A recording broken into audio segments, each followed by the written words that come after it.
Hello there, ladies and gentlemen. Moletrap here, coming at you finally after a little bit of a break with another StarCraft 2 commentary. I am still in the process of moving, so that's why I haven't been doing very many games lately, but I'm hoping to bring you guys a few games this week. And this is a game between actually a fan of mine, Spanishiwa. He actually messaged me on YouTube and he's like, "Hey man, I'm a high-level Masters player. If you want some replays," I'm like, "Sure. I'm always looking for good replays." So he sent me this replay. He said it was a good game, so hopefully it'll be interesting to watch. Spanishiwa, hopefully I'm pronouncing that right. Sorry if I'm not. Versus Pride is going to be the red Terran player up in the upper right-hand corner of the map. And these guys are both around 3,600 Masters. Which, if you don't know what that means, Masters level is the highest league, and 3,600 is very, very high. To give you some perspective, you know, the top player on the entire North American ladder ever is Select, and he's at 4,100 points. So, a significantly... it's a stone. These guys are a stone's throw away. I was going to say a significant stone's throw. Definitely, but definitely up there. I mean, these are guys that could contend, and probably would not win a best of, but could contend with you know, some of the top players in North America. So anyway, Spanishiwa is opting to go for what's this? Multiple drones going out here. Okay, I thought there was 3 for some reason. Just saw the Overlord on the mini map. Going for a 15 hatchery. Probably going to put down his pool as soon as he gets 200 as well. Actually, got one more drone, snuck one more drone in there, and did a drone scout as well. Makes sense to do, especially on this map. 2 racks, pretty popular on this map a lot of the time, so if you are a Zerg, you want to see if that's coming, especially if you've gone for a fast expansion. You want to know that's coming so you can respond to it correctly. And, you know, if they're going for some kind of a bunker push, then you want to know that's coming as well, so you can send your drones out there to try and combat it. Anyway, oh, Spanishiwa actually stealing a gas here from Pride. It's really interesting. What this does is... Terran can do a number of different things with 1 racks. You can do a lot of different variations. It's not, you know, if you're getting 2 racks and you're doing a rush with Marines only, then usually don't get that gas down. But anyway, you can do a lot with just the one with the one gas. But stopping that second gas is basically going to make sure that he can't go for Banshees, at least not very quickly. Now he is sending a couple Marines over. Oh, and does the... I like that. Now, especially what he did is he canceled the extractor and immediately built another one very quickly so that it wouldn't be built, so it has more time building up hit points on here, etc. And let's see if he's going to actually even do it again at this point. 3 Marines are now hammering away at that, and he actually tries to run the drone away to see if he can get a scout. Did he get a scout in? Let me check Spanishiwa's vision. Yes! He saw the factory. Excellent, excellent. And he just snuck this drone. Did he just see that other factory? Yes, he did. Nicely done. So Spanishiwa knows exactly what's going on. In the meantime, in the background, he's just been droning up and getting his speed upgrade now. Getting another, I think we just saw another queen pop out. There we go. So very, very useful scouting by Spanishiwa, actually. And he's also, he kind of knows that there's not going to be any Banshees or anything like that since he stopped that gas for so long. Interestingly, Pride, he actually stuck his Marines next to the extractor. You want to do that if they're doing that trick, because then when they cancel it, your Marines hit the drone, whereas if they're just standing within range that they can hit the extractor, they're not within range to kill the drone when he cancels. So, pro move there by our Terran player Pride. Anyway, Spine Crawler going up at the front. He saw those factories, so he knows that there's some Hellions out. I'm actually surprised we don't see more units on the map, actually. Let me check the unit tab. Yeah, just all drones and 2 queens and a Spine Crawler. He's actually going... And a second Spine Crawler about to come up, and there's some Hellions coming in. Where they are. There's a Hellion coming in. Another one coming in as well. Some Marines to follow up. Hellion's not too good against these Spine Crawlers, although much better against Spine Crawlers that haven't finished morphing yet. Some Speedlings coming out just in the nick of time. Now, Speedlings are obviously not good against Hellions if they can micro properly. But, oh, here he comes in. Hellion's going in for an attack. He's only got a few Speedlings here. Actually, they're not even speed upgraded yet. Yes, they are. Never mind. Upgrade just finished a short time ago. Bringing the queens down here to defend as well. He needs to basically use those queens, kind of push forward and back, and fall back to the defense of this spine crawler. Just a little bit of damage being traded back and forth here. Nothing too big going on. Now the speedlings are going to go. Okay, I thought they were going to go around there, and that's basically what he wants to do with the speedlings is trap those Hellions. If you can trap them, they can actually do decent damage.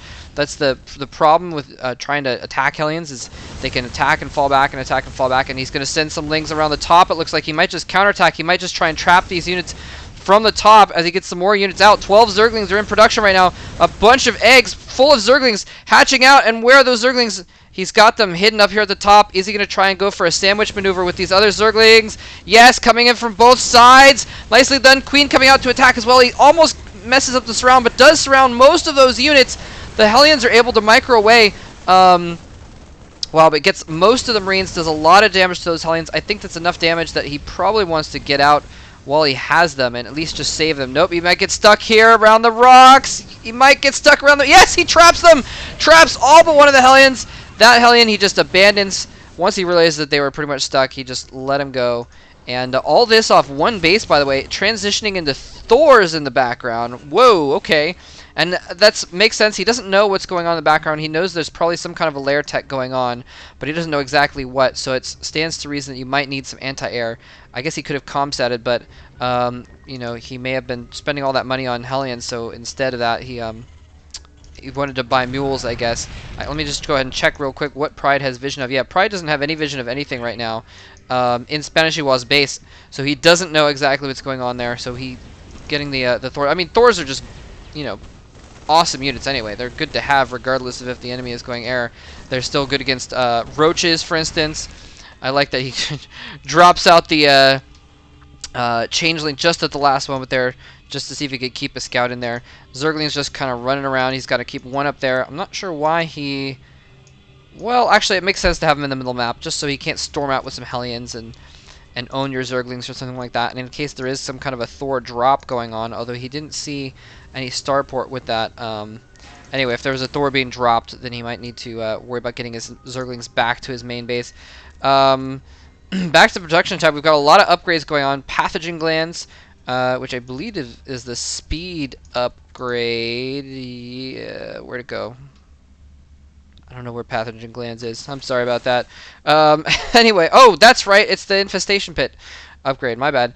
It's to give those infestors extra energy as they come out. I still haven't memorized all of these icons, by the way. There's so many of them, especially when I don't know if you guys saw my other game the other day that the battlecruiser Yamato cannon upgrade icon is actually not looks like a Yamato cannon. It's kind of interesting. Still working on memorizing all that stuff. Anyway, Spanishiwa taking these rocks out to try and take his third base, kind of in a more protected position down here. He doesn't have to try and protect two different fronts at once, as he would if he tried to take the high yield. Of course, he's not going to get as many minerals out of it. But at this point, he's golden. I mean, he's probably thinking he's doing pretty well. He's getting some Evo chambers up. I mean, if you think about it, he's got 2 bases right now already versus 1 base. And 2 versus 1 is already awesome. Now, here comes the March of the Thors. He's got Blue Flame Hellions and Marines alongside as well. But that is 4 Thors. That is a lot of Thors. Infestors are out as well, though. They don't quite have the well, yes, they just have the energy upgrade. He's upgrading Neural Parasite right now. That is going to be huge against if he can Neural Parasite these guys. Oh my goodness. And SCV's coming off the line. I didn't even see that. Every single SCV coming down to repair and battle. Fungal growths going off on those Thors. The Thors just kind of eat the fungal. They just scrape it off and throw it on the ground. The SCVs are a little bit worse for wear for it, though. Here he comes in, fungling the Hellions and some more SCVs. If he can hold off this attack, he's basically going to win the game at this point. But this is a huge force. Those Thors are very close. They're basically at full health. And the SCVs are actually... Oh, if he's going to kill him off, though, he roasts one of the infestors. The SCVs at very low health need to start repairing each other. He's got the Hellions, the Thors coming in here. Another fungal goes off on the SCVs. If he can kill off those SCVs, he can basically disable those Thors and just go in with speedlings. spine crawlers being planted down now here. The queen is getting kind of baited into these Thors. Look at how much damage these Thors are doing, just owning spine crawlers left and right. He's desperately trying to get out some speedlings and enough infestors to deal with this. The SCVs, I don't know what those SCVs are doing. He doesn't have any minerals to repair with anymore. So they're kind of useless there. The Thors going in by themselves. Oh man, and they get fungled. Pop, pop, pop, pop, pop. Oh, SCV is just dying. So much death. The Thors are still alive, though. If he can somehow pull it off with just these 4 Thors, he may be able to pull off something miraculous here with these Thors, but he takes out the hatchery. If he can somehow continue on and take out the rest of production with just these Thors, he might be able to pull it off. The SCVs get a few more minerals in the bank, and they start repairing each other instead of the Thors, unfortunately. A little bit bad control there by Prime. Drones, distance mining is going to pull them off. Now, this is a desperate situation. He doesn't have much money in the bank right now. Spanishiwa needs to take out these 4 Thors. If he can take out those 4 Thors, he can win the game. Fungling them, at the very least, going to keep them in place. I believe Fungal keeps them in place still. It's not like... And here he comes in, another Fungal. Yes, he's stopping him on the ramp. Again, if he can just kill those 4 Thors, he wins the game. So close. He neural parasited one of them. He's attacking the other Thor. He didn't even realize it. The other Thor is walking away. It runs out, but it doesn't even matter. It's down to 3 Thors, but again, that is a total of several hundred hit points still between those all. He's got Burrow upgraded, so he actually burrows his queen down there. Wow, and look at this. Nothing but speedlings. He's going to try and come up with one last final attack with massive speedlings and try and just come up with a bunch of speedlings, surround those Thors. If he can kill off those Thors, he's win. Drones coming off. It's all coming down to this. Infestors coming in, but they don't have enough energy to do anything. They go down quickly. Drones and SCVs attacking. The Thors are at very high hit points, but slowly draining. Actually, just this one is at high hit points. Down to just this one Thor, and he's spinning around in circles, blows up, and the last Thor has gone down. Pride GG's and leaves the game. His all-in attack not quite doing the trick, and oh, I didn't even see this down here actually. Had that third base going, no drones at it though, so that actually was a lot closer than I expected. When I saw him going all in, I thought that was going to be relatively easy for him to hold off, especially once he started fungling all the SCVs. But wow, those Thors, just hardy, hefty units, lasted a lot longer than I expected. And once you get 4 of them out there, they have so much damage per second between them that they were just able to take everything out very, very quickly.